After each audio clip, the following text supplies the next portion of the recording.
A few weeks before she died, Marilyn Monroe collaborated with Bert to create a photo shoot that redefined intimate celebrity portraiture.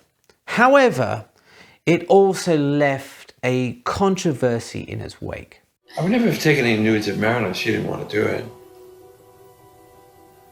I wasn't out to do nudes. I was out to do pictures, but I didn't know about clothes. I didn't see her in clothes.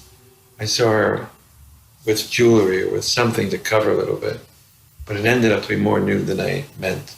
How's it? In 1962, Marilyn Monroe was one of the most famous people in the world, but her star was starting to wane a bit. She'd had problems with addiction, she was recently divorced, she was feeling vulnerable, and was looking to reinvent her image.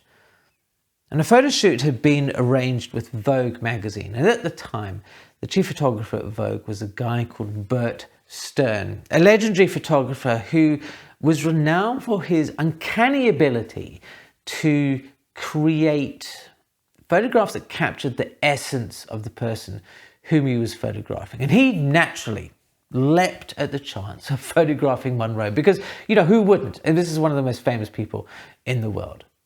Now, he knows that Monroe is feeling vulnerable, that she's feeling a little bit, put upon and at odds with the world. And he figures, look, if we don't put her somewhere where she feels safe, if we don't create an environment that is comforting for her, then it's going to be harder to create images that get beyond that public persona. I decided I didn't want to shoot in the studio. I wanted something more personal. So we booked the biggest suite at the Bel Air Hotel and converted it into a studio. Little did they know, of course, that this was going to be one of the last times that Monroe would be in front of a camera. And that's part of the problem about why this shoot has become so controversial. I had thrown all these accessories, scarves and jewelry on the bed. And she went over and she said, well, what do you want to do? I said, I don't know, what do you want to do? And she picked up this scarf and looked through it, which was transparent. She could see me. And then she understood why. I said, you want to do nudes? And I said, well, that's a good idea. And she said, I have a scar. I said, well, I don't notice your scar. She said, George was the hairdresser on the other side of the room. What do you think of us doing nudes with scarves? And he said, divine.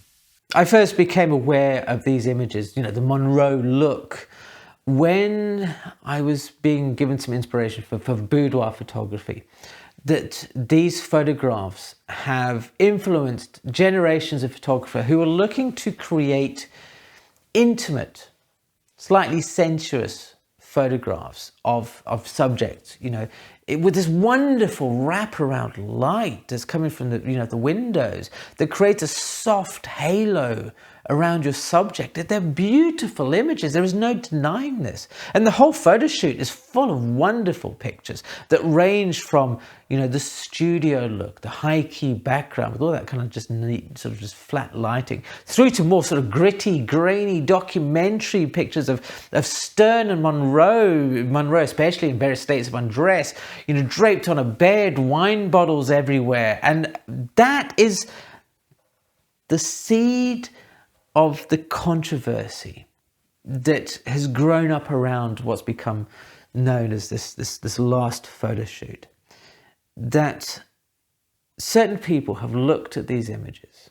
Eve Arnold amongst them, a very famous photographer who knew Marilyn Monroe very well, who said, this is not the Monroe that I know. There was a set of pictures that Bert had taken of her, and they were wild and almost out of control when he shot them.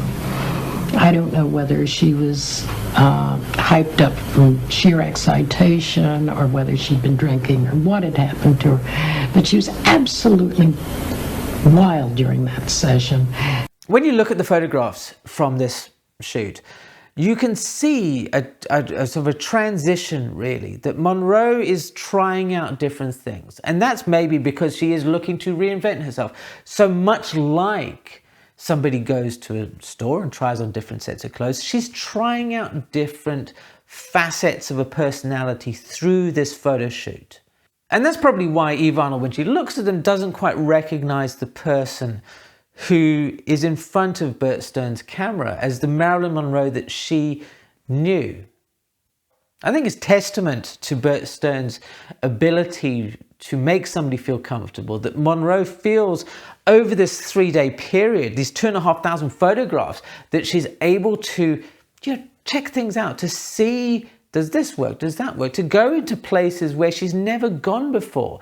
That public persona that is so carefully crafted by actors, they sit and they think, okay, I'll have to be this. But Bert, because he's put Monroe in this safe environment, is able to get beyond that, to allow her, Marilyn Monroe, to be something that she's not. That he's done what is extremely difficult to do.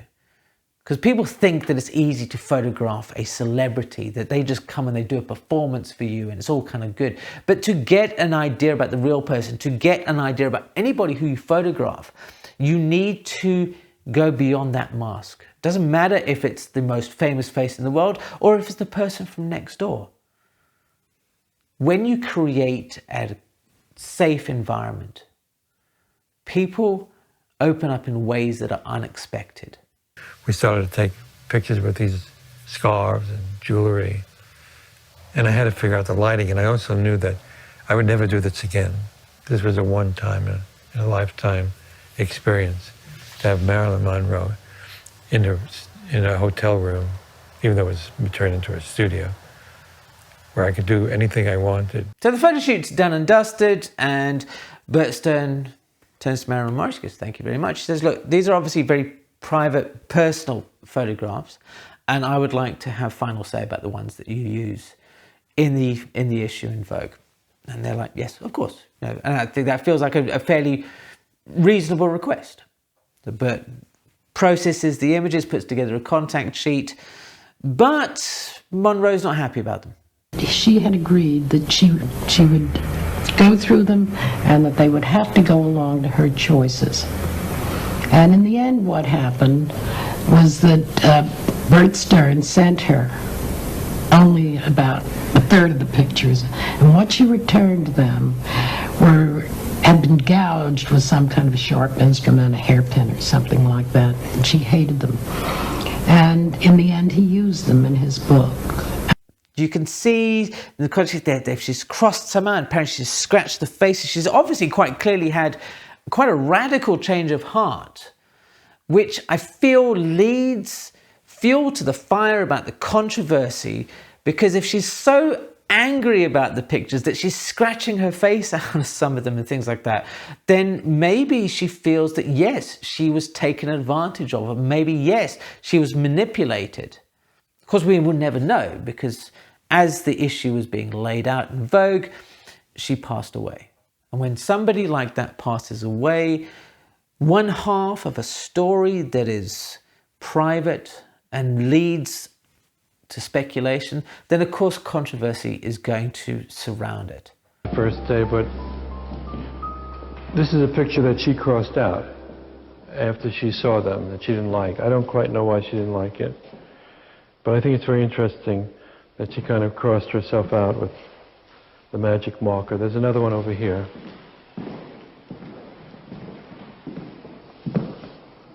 And recently we removed these marks with a computer to see underneath what it is that she didn't like.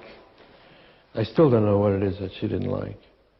This whole photo shoot is so difficult to think about, because on one hand the photographs are gorgeous. I love them, the light and the color and just the whole gamut of images that runs through this shoot, and they have left a lasting impact on many photographers, of the way they approach taking pictures and how they interact with subjects. But yet there's also that idea about how far is okay to go with taking pictures of somebody. I feel that kind of invasion, if somebody lends you their face, I think you owe them the courtesy of trying to make them, you don't have to flatter them, you don't have to retouch them, you don't have to do any of that. But I do think you owe them the courtesy of having them look as well as they could. Another photo shoot that didn't quite go to plan is this one here with Charlize Theron. Thank you ever so much for watching, and I will see you again soon.